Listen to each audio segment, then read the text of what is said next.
Hey, Kelsey. I heard you bought a new house. Apparently it's detached, too. Get you, Missy. Hi, Sally. It's been a while. That's right.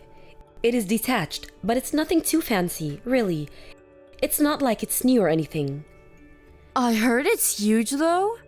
I'm so pleased for you. Sounds to me like you're all set to live the good life. I'm actually a little jealous. Not at all. It was old and run down, so we got it way cheaper than the market price. It might look okay from the outside, but believe me, we had our work cut out with the renovations and repairs. I wouldn't go as far as calling it huge, though it is a lot more spacious than the old one. You know how much bigger they build them in the countryside? But you renovated it, right? I bet it looks like a palace now. Renovating your own house seems to be all the rage lately. Just the other week, I heard about my friend's friend reforming his whole house. I've seen TV shows about it too. Just yesterday afternoon, I was watching one called Peep Designs. Everyone's doing it. Well, I guess you're not wrong. You do hear about it a lot now. Anyway, enough beating around the bush. Are you gonna tell me or what? When's the big day? When are you moving in? When? Next month. That's really soon. I wish you'd have told me earlier. I am your mother-in-law, you know. I did plan on telling you sooner. I've just been busy with all sorts of things, that's all.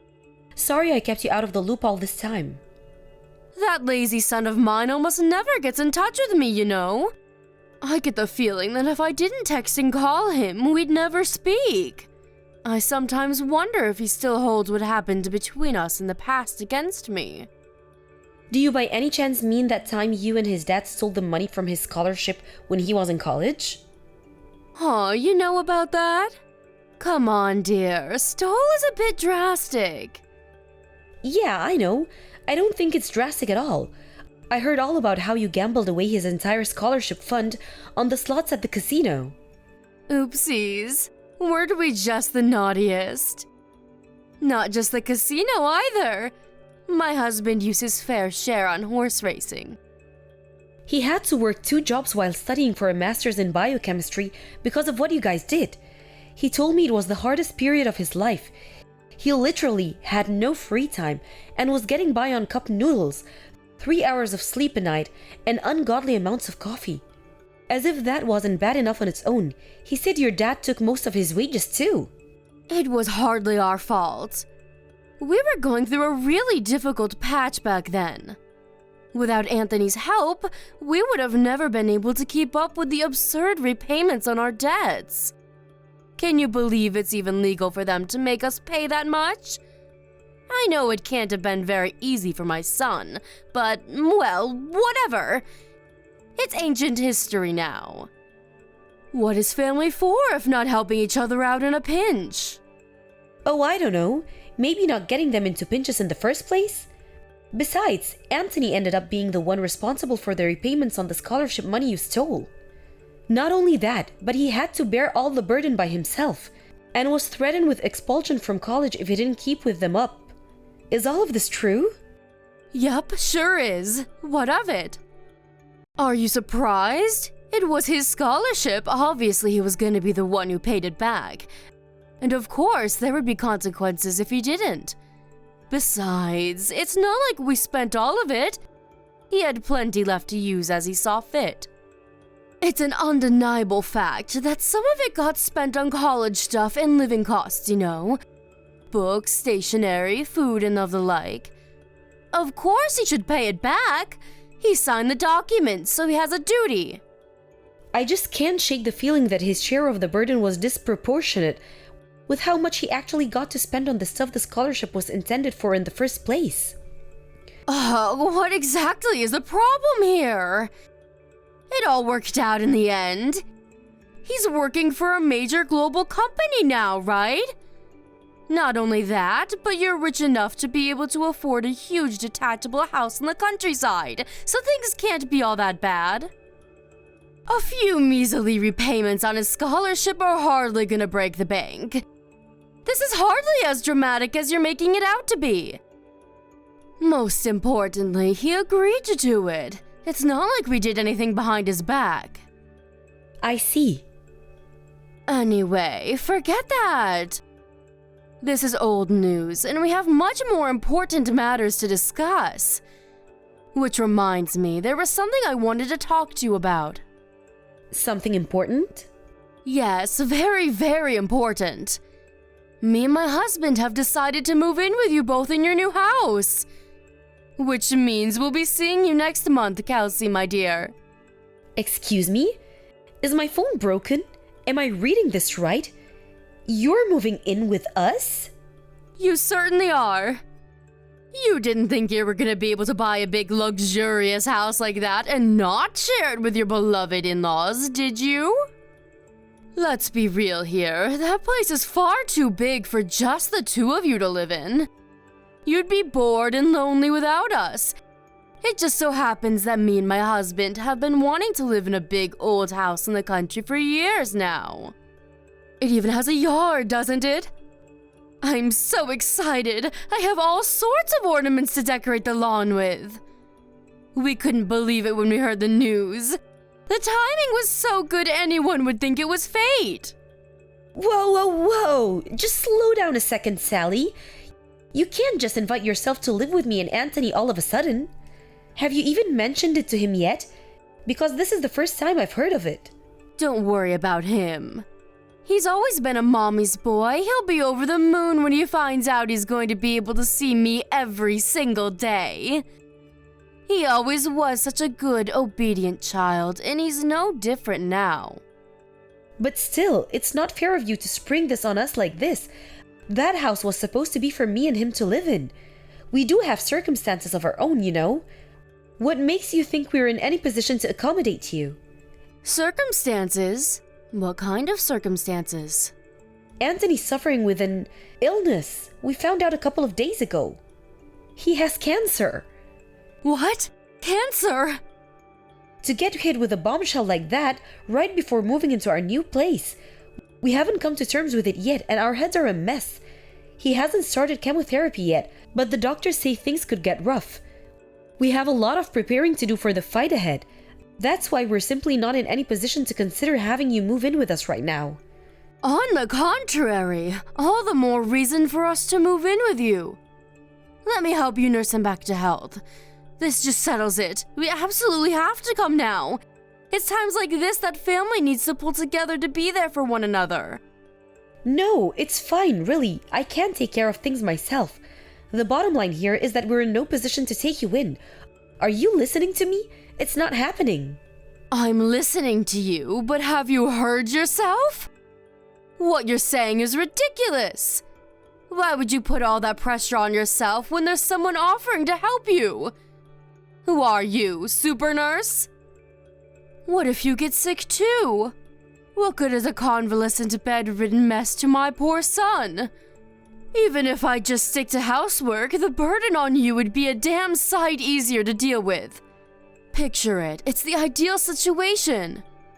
I deal with everything around the house while you focus solely on nursing my boy back to health. Sure, it would be nice to be able to give him my undivided attention. Right? I'm glad you're coming around to my way of thinking, sweetie. I always knew you had a good head on your shoulders. Leave it to me.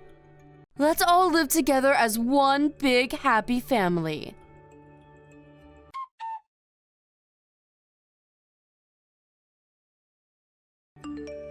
Sally, what on earth is going on here?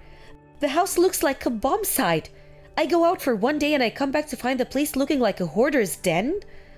Welcome home, sweetie. If you're back, why don't you be a dear and get to work on the housework right away? The kitchen's dirty. How about you do something yourself for a change? Not only that, but you need to stop forcing Anthony to drive you places. He's going through the worst phase of the side effects right now. He's barely fit to walk around on his own, let alone drive the damn car. But it was raining. What else was I supposed to do? You're a clever girl. I'm sure you understand I had no choice. It's impossible to get anywhere living in the middle of nowhere without the car. Why did you have to buy a house this far from civilization in the first place? What does the location of our house have to do with you forcing your seriously ill son to chauffeur you around like you're a freaking aristocrat? Those are two completely different issues. You have to stop this. I do wish you'd shut up already. You're like a broken record. If the thought of your husband driving the car is so unconscionable to you, why don't you take me out yourself? It's easy to talk, but are you willing to put your money where your mouth is? Where exactly do you need to go so desperately? You don't even have a job. I like going into town. We live in the middle of nowhere. There are nothing but farms and mountains for as far as the eye can see. I'd go senile sitting around the house all day. The only reason I get Anthony to take me places is because you're nowhere to be seen. He could rest more if you weren't so unavailable. Why do you think I'm not available? I do have a job. You know my husband is in no fit to work, let alone drive a car. I'm working for both of us to make up for the hit we took with him, having to take time off work. And we highly appreciate your efforts, sweetie.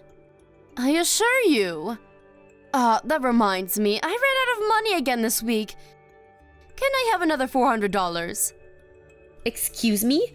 Wow, are you saying you spent the money I gave you already? I only gave it to you 3 days ago. Oh, please, Kelsey, did you really expect that to last me more than 5 minutes? It was pocket change. I lost it all in the slots of the casino. You blew the money I gave you to get on by the slots? Oh my god, Sally, has your husband been going to the casino with you too? Who knows? He's probably walking around the streets with a can of beer in one hand and a cigarette in the other. I haven't seen him in 3 days. He's probably loitering in an alley somewhere, making people uncomfortable for all I know. I didn't want to have to say this to you, but you guys are spending too much money. I don't care if you're my in-laws. Wrong is wrong and this can't go on. We live together, for crying out loud. Would it kill you to have a little more consideration for me and your son? What's the problem? Are you saying me and my husband shouldn't have hobbies? If you're gonna be like that, I'll just ask Anthony instead. My darling boy. I know I can always count on him to look out for me. He'd go to the bank or rush out to find an ATM in a heartbeat if I asked him to. Don't you dare! He's undergoing cancer treatment, damn it! He's fast asleep and you will not bother him. Fine, you win. I'll give you more money. Excellent! I knew you'd see things my way before long. You're a smart cookie after all. Me and my husband are gonna need $400 each this time. You're asking me for $800? There's no way I can afford that. You'll have to get by on half. You greedy tightwad. Surely with the amount of hours you're working, epoxy $800 shouldn't be a big deal. I have to draw the line somewhere. You're gonna gamble us out of this house if you keep this up. What's the big deal? Just convince Anthony to retire early. He'll get a nice, juicy severance package, and our money worries will be a thing of the past. No way! Anthony loves his job. He's looking forward to going back to work. It's a huge motivating force for him. And I don't think he'd have it in him to fight this cancer with the same level of determination without it. If he quits, who's to say he won't lose the will to fight the disease? And then what? Stop being so selfish. It's time to face reality, Kelsey. My son is incapable of working as things stand, and that's not set to change anytime soon. How are new employees supposed to join the company with him clogging up the roster by being too stubborn to know when to leave? Leaving them hanging in the balance like that is unfair. It would be better for everyone if he just left. Don't even say things like that. My husband is no quitter. He isn't giving up and I won't give up on him. He will absolutely go back to work. I've never been more sure of anything in my life. Oh, to be young. One day, when you grow up, you'll realize blind faith never gets you anywhere. It's time to stop being so naive and childish and accept the harsh realities of life.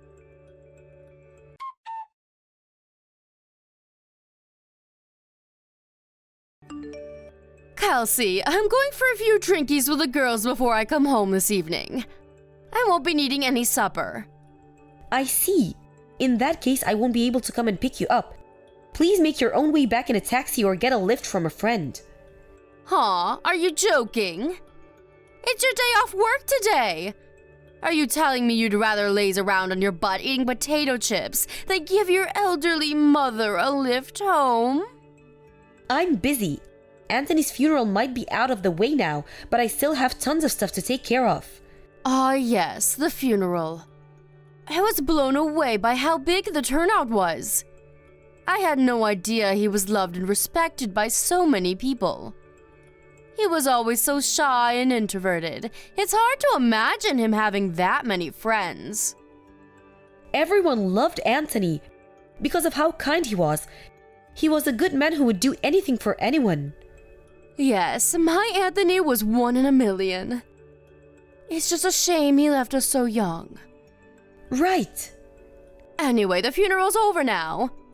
So we really should get around to dealing with his belongings. Most of them are going to have to go in the trash, of course. Why? What's the rush? Can't we at least wait until it doesn't all feel so raw? He's barely been in the ground 5 minutes and you're talking about tossing his things in the trash? Why wait? It's going to happen eventually, so we may as well do it now. We need to clear out the room he spent his final weeks laid up in bed in.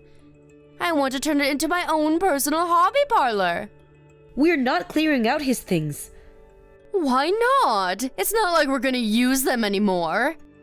Besides, this is not your decision to make. I make the rules from now on. Me and you are strangers now, and strangers aren't welcome in my home. Wow, what's that supposed to mean? It's exactly what it sounds like. Without my son here, you're nothing more than a stranger, no different to someone I'd pass by on the street. Are you trying to kick me out of the house? Bingo! I knew you'd get it eventually. Well done, sweetie. Think about it. Me and you aren't related by blood. I tolerated you when my son was around for his sake. But there's no reason for us to carry on living together now. This house rightfully belongs to me and my husband as a memento of my son. You're trespassing, so get out.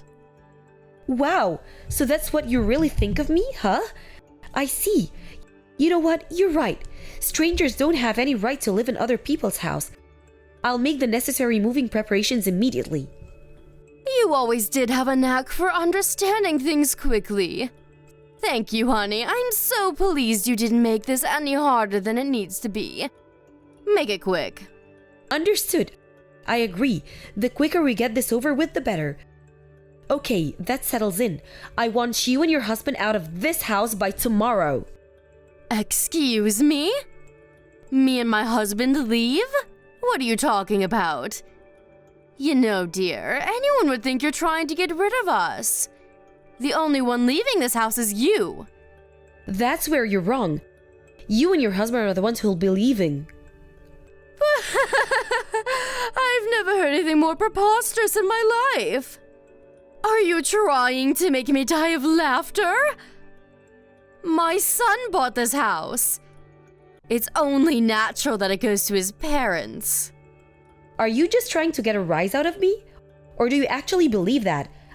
I was Anthony's wife, which means I'm first in line to inherit his assets. I'm the owner of this house. I want you to know that I had no intention of doing this before you tried booting me out. But you forced my hand. I want you and your husband gone by tomorrow evening, and that's final. How could you? My son would be turning in his grave if he could hear you right now. He'd never allow this. He's the one who let us live here in the first place. Well, Anthony's gone, which means I no longer have to tolerate your selfish shenanigans or walk on eggshells around you for fear of causing a big row. From now on, when it comes to anything to do with this house, my word is law, and you will do what I say. Why, you impertinent little upstart. You think you have the right to tell me what to do? I'm your mother-in-law. Show some respect. If you get cocky with me, it'll be the last thing you do, I promise you that, little girl.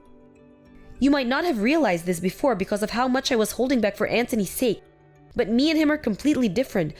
I have no intention of blindly obeying the irrational commands of a selfish, domineering, controlled freak with delusions of grandeur. You have no authority over me, Sally. But you did everything I told you up until now. Why are you giving me all this attitude all of a sudden? Like I said, the only reason I was so obedient all this time was for my husband's sake. He was in a bad enough way as it was with the cancer and the chemotherapy. The last thing he needed was me and you at each other's throats all the time. He was bedridden for crying out loud. Think about that. How would you feel if you were gravely ill and surrounded by an atmosphere of conflict and hatred 24/7? I wasn't obeying you. I was merely tolerating you.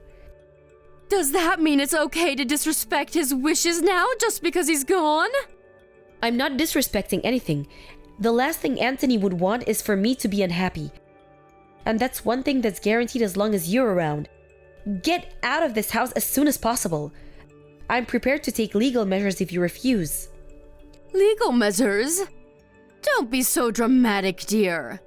If there's any doubt in your mind as to whom the rightful owner of this house is, then I'm willing to take the necessary steps to prove it to you once and for all. If there's a brain somewhere in that head of yours, you'll realize you don't have a leg to stand on and disappear from my life forever. Come on, Kelsey. This is going too far and you know it. The idea of lawyers and judges is so unpleasant to you, then I suggest you get out of this house because I'm 100% serious. We can do this the easy way or the hard way. Just know that one of them involves you going to court.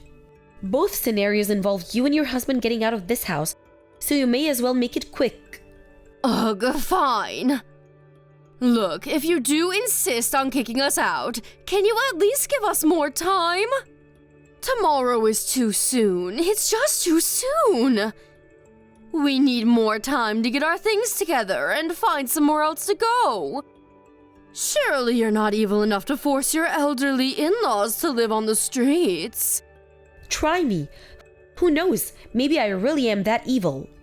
Look, Kelsey, I understand you're stressed, and based on what you said, I get the feeling that over a year's worth of stress, upset, and dissatisfaction are coming to the surface in one big violent eruption right now. I get it, I do. But if we have to leave, we need to make some preparations first. Please, can we have a little more time? This is probably just a ploy. You think if you can drag out your stay a little longer, I'll calm down and change my mind, don't you? I'm beyond sick and tired of your lies. I was opposed to you moving in with us in the first place, but you sweet-talked me by promising to help with housework and looking after Anthony. That help never materialized, did it? To the contrary, you used the two of us as your personal slaves, butlers, and chauffeurs, paying no mind whatsoever to the fact that your own son was terminally ill. To think you actually forced your son, who was barely capable of walking, to drive you to your friend's house so you could eat cakes and drink coffee with your friends 3 times in the same week? First things first, the only reason I couldn't help with looking after Anthony in the housework was because I've had a bad back lately. I wanted to help you more than anything. Truly I did, but I was in so much pain. You were well enough to gamble on the slots at the casino all day. You should have been more than capable of lending us a helping hand every now and then. But no, it was nothing but excuses, excuses, and more excuses. You were the lady of the manor and we were your servants. I'm so fed up with you. Even this conversation is too much. Every message you send drains a little more of my energy. I want you out of my life. Can't you see how dramatic you're being? Can we at least have more time? Please, let's just put the brakes on all of this for a little while longer. I'm begging you. There will be no deferments. I've been deferring the whole time we'll live together. I'm done putting up with your crap.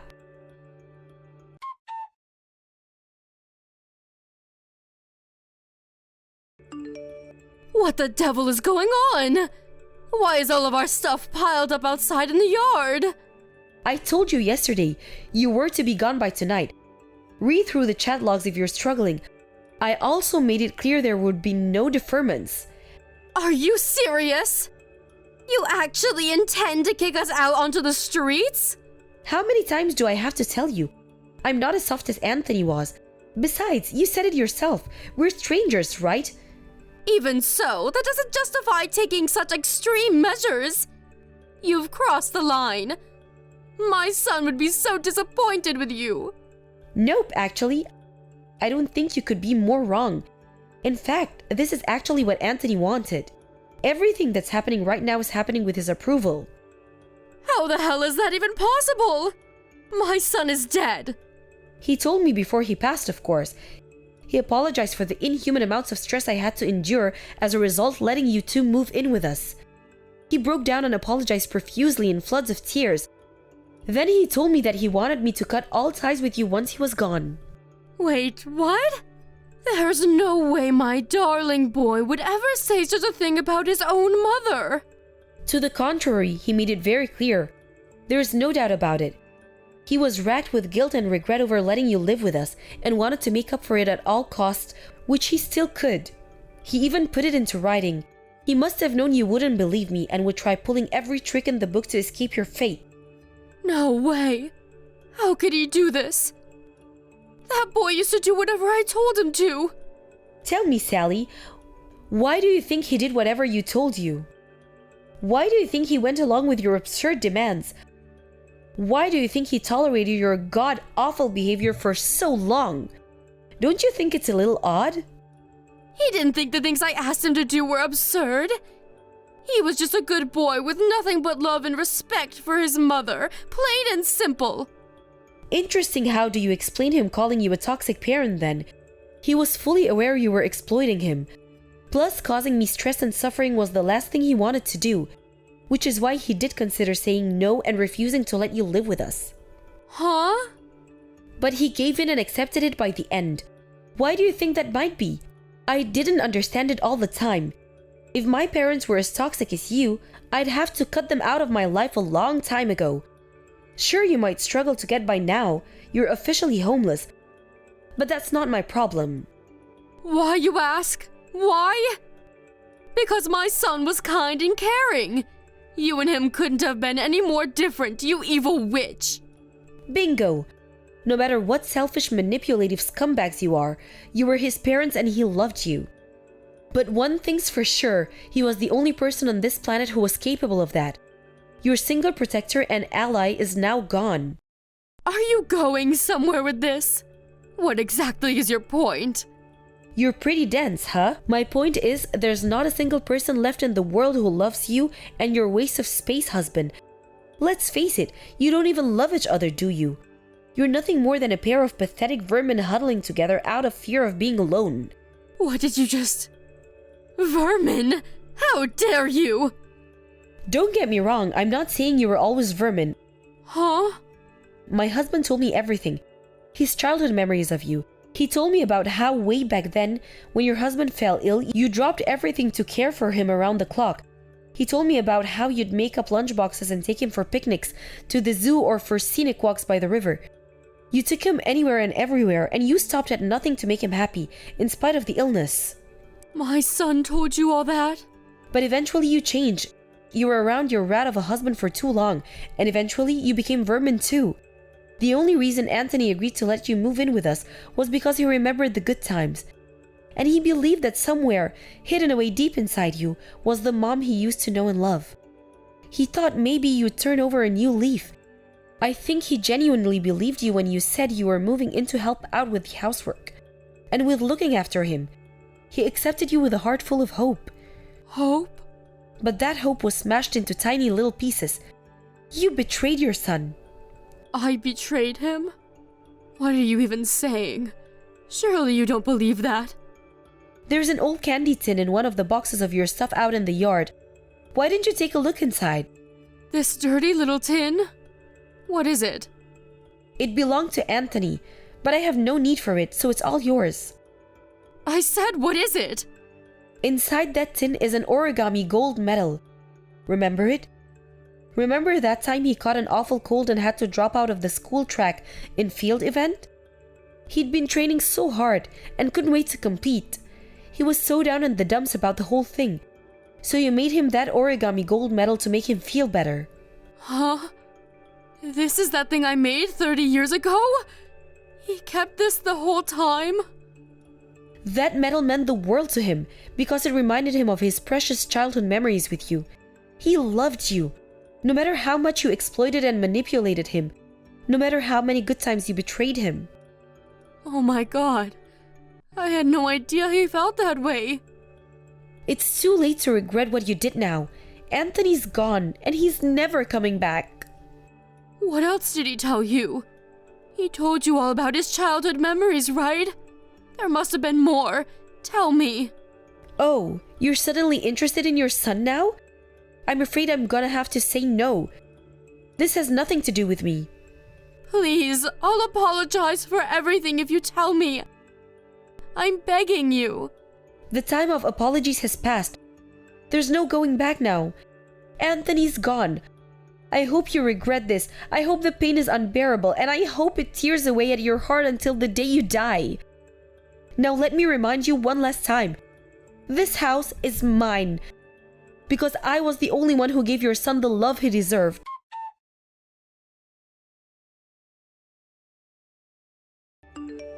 Not long after that, my father-in-law started causing a commotion outside the house, demanding I stop this nonsense at once and let them back in, but his wife soon shut him up.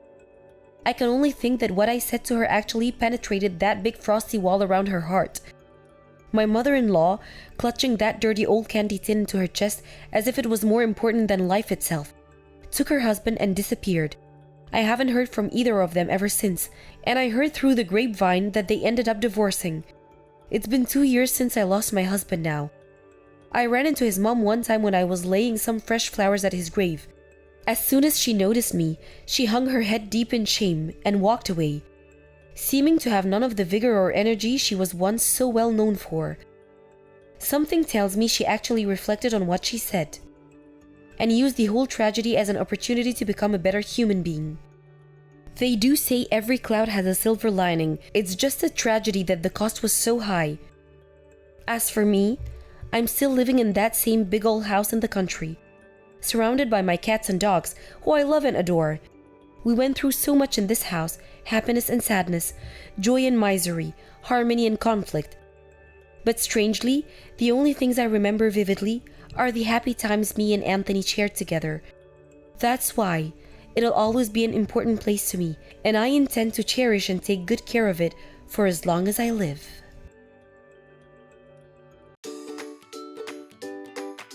Thank you for watching. Don't forget to hit the like button and subscribe to the channel.